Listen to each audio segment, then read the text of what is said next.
Hi friends, my name is Katie. Welcome to my channel. Today we're going to be talking about my January TBR. I am literally filming this the day before January 1st. I had plans to film it before, and then I decided to completely revamp how I'm going to do my TBR moving into 2026. I have tried many different things. However, my heart, I feel like, truly just loves a spinner wheel. I just do. One, I don't have to do anything crazy in terms of like customizing it, and I don't have to do anything super creative that's very time consuming other than just putting things in a wheel, and then it'll shuffle it for me and it'll take all the decision making away from me, which I really greatly appreciate. So did I go overboard and create a many spinner wheels? Yes, I did. I have one for ARCs, for my Bookmail, for special editions, for probably Smut Book Club. I have one for every single reading challenge that I'm going to be doing. So we're going to be a little bit busy. So what wheels we're spinning is really going to depend on what month we're in, what is upcoming. So for example, I have Sports Romance Con happening in a couple months. So that is the wheel we're going to focus on for my event TBRs, if that makes sense. I want to make sure I read a bunch of these authors before the event happens. So we're not going to spin every single wheel that has to do with the events that I'm going to in 2026. We're really going to prioritize one at a time. Is that going to be great? I have no idea. We're going to find out. So I'm going to stop yapping. We're just going to dive right in. I will say that unfortunately there are two wheels that apparently are too big, and I have to spin them essentially on my computer and then record it and put it in here. So that's editing Katie's problem. We're going to just roll with it and see what happens.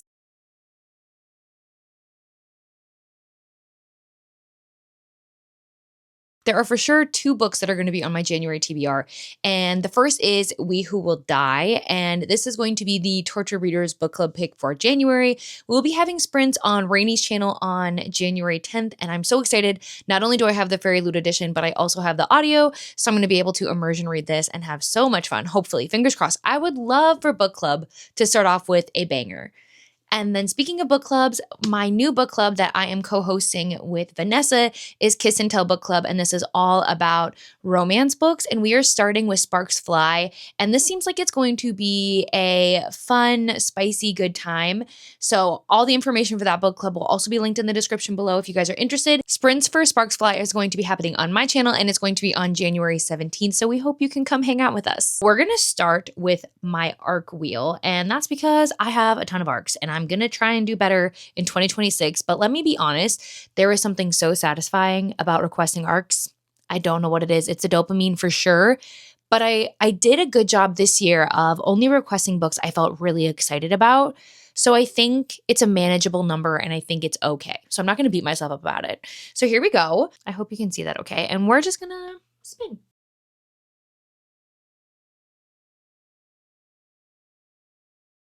Our first pick is Finders Keepers, and this is a book that I was supposed to have read a while ago, a very long while ago. And I know this is about two people who reconnect on this treasure hunt, and that's it. I've read the synopsis before.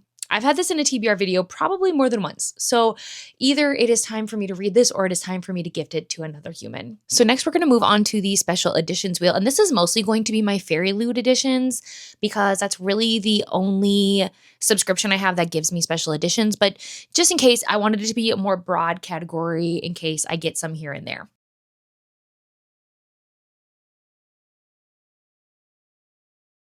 For special edition, we got Lady of Darkness.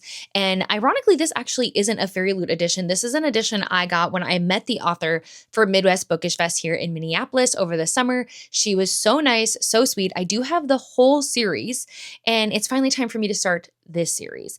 I have been wanting to read it. I feel major FOMO because I feel like everybody under the sun has read this and is already on the like spin-off series. And then there's me, who hasn't even started. I also own the audio of this one as well, so I really have no excuse. So I need you guys to put some peer pressure on me and convince me that I need to do this, because I do. Next, we have the wheel for the Probably Smut Book Club, which I have a lot of these books. I don't feel like I read enough of them, hence why this wheel has to exist. So let's see what we're going to read for that.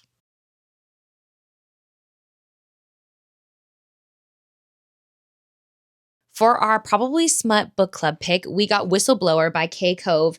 And I really don't know what this is about. On the back, it says, "You be the light in the dark, depressing world. Let me be the big bad wolf."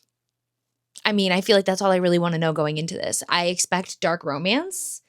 Based on what I can tell on the cover, I see handcuffs. It screams like mafia-esque to me. I could be very, very wrong, but I will read this and we're going to find out together.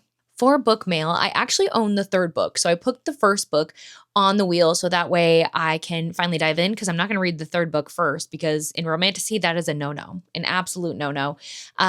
So what I know about this series, the first book is called What Lies Beyond the Realms. I know it's a Romantasy series. I also know that there is a love triangle. I don't know anything about the men. I don't know who I'm going to choose. I don't have a team yet. I am currently team undecided, but I'm very excited to meet them. It looks like we're going to be following Lyra. She's a little bit young. She's an 18-year-old. I don't really read books necessarily that follow people so young anymore, but I'm here for it. We're going to give it a try. We're going to give it a chance. It looks like she's in a not great situation. It almost gives me a little bit of like Cinderella-esque vibes. So it looks like she's with her mother, so not her stepmother, but she has a stepbrother who's not so nice. There's a lot going on in this synopsis, okay? She's being whisked away, okay? She's learning about past secrets, powers, all sorts of stuff. That's all I'm going to dive into. I really want to go into this kind of with like low expectations and have no idea and just be along for the ride. So will I make it to book 3? Probably not in this TBR, but we're going to focus on just one. So if I can read book 1, a win is a win. And then what I'll do is if I like book 1, I will add book 2 to my series wheel and we'll make sure that it continues so we finally get to this book.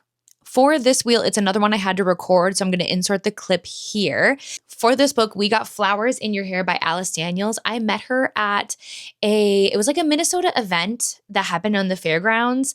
So I bought her whole series and it was really the cover art that sold it for me, but also these editions are so pretty as well. I knew I needed them. I love a good floral design. I don't know what it is, but immediately I'm like, get in my cart, let's go. In this one, it says, "I met the girl of my dreams at my best friend's wedding, but she slipped away like Cinderella at the stroke of midnight." So we're following Josie, who is a florist. So it looks like it might be kind of like Second Chance-esque, right person, wrong time. Oh, this is going to be so cute. So they missed their first chance, right? They had that little meet cute, but it didn't happen then, right? But they're doing a blind date photo shoot and she ends up being paired with Andrew. Like, what are the chances? What are the odds? That seems so sweet.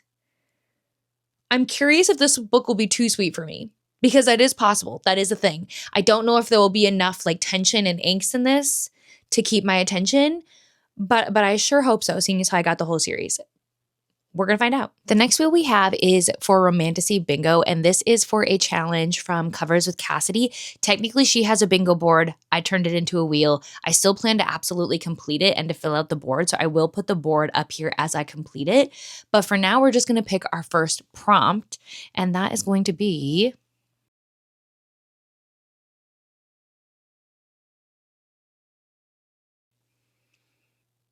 Ooh, okay, so an urban setting. And if we want to do hard mode, it has to be a secondary world, so not our world. For our urban setting book, I went and watched some of Cassidy's older videos because I was like, help me. I don't know. I do not know if this will hit. For the hard mode, we're going to have to find out. I am so not good at like knowing things about urban settings, so please just bear with me. But I decided to go with Games Gods Play, and this is because, again, I own this one, so why not get this off of my own physical TBR?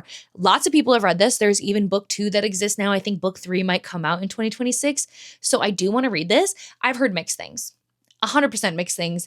And I'm just so excited to form my own opinion to see how it makes me feel. But on the back, it says, "She'll fight for her life for the god of death." Don't know what that means. I don't know what that means, but I know there's going to be trials. I think it's like forbidden-esque. I don't think they're supposed to be together, but they're going to be because, what else are you going to do, right? If your life is on the line, if you think that you could die at any moment, why wouldn't you do something you're not supposed to? That's like exactly the time that you should. So we're going to dive into that. For our next challenge, we have the Mystery Thriller Challenge, and this is from Alexis. I'll make sure all the information for these creators are linked in the description below if you want to check them out, follow them, and also see their announcement video to get more information. But I'm very excited for this, seeing as how I really feel like in 2025, I didn't read enough mystery thrillers. So I'm looking forward to having this to really challenge myself to incorporate more.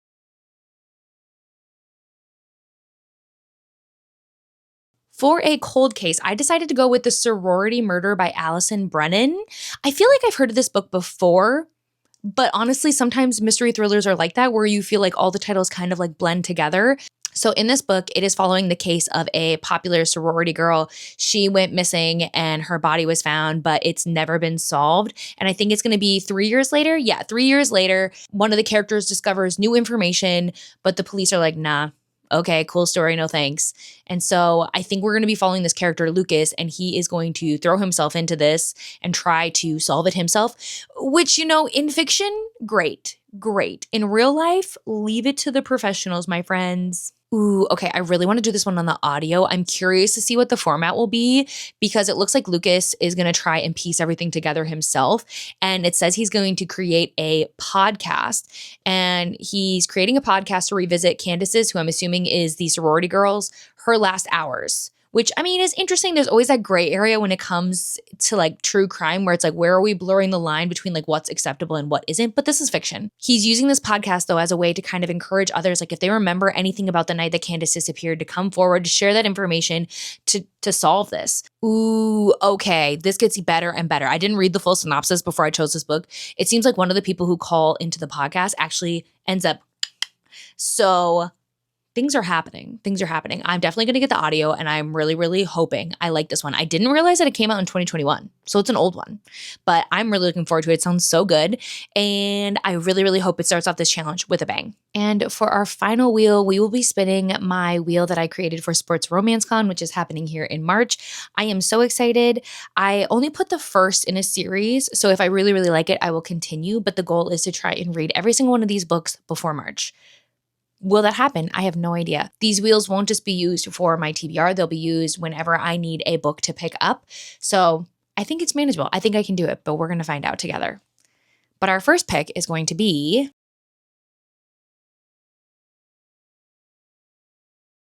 So in this story, it seems like it is going to be age gap, fake dating, forced proximity, because they are going to end up living together. I don't know all the ways that's going to happen. With contemporary romances, for the most part, I like to know tropes, but I don't always like to know everything because I kind of want the story to unravel while I'm reading. And I think based on that, I'm still going to have a really good time. I have just been absolutely loving sports romance, but I don't feel like I got to pick up enough of them last year. So I'm so excited to go to Sports Romance Con this year. I cannot wait to see all the books that I bring home and add to these shelves and add to my TBR, but I think this is going to be the perfect one to start. So those are all the books that I'm hoping to read in January. I'd love to know if we have any in common, or what is a book that is on your January TBR. Thank you so much for being patient with me as I continue to revamp my TBR game, TBR choices. I'm really, really looking forward to this new little shift. I think the wheels are going to keep me consistent and excited to make these videos. I would love to make consistent TBR videos in 2026. So thank you so much for watching. I appreciate you all so much, and I'll see you in the next one. Bye.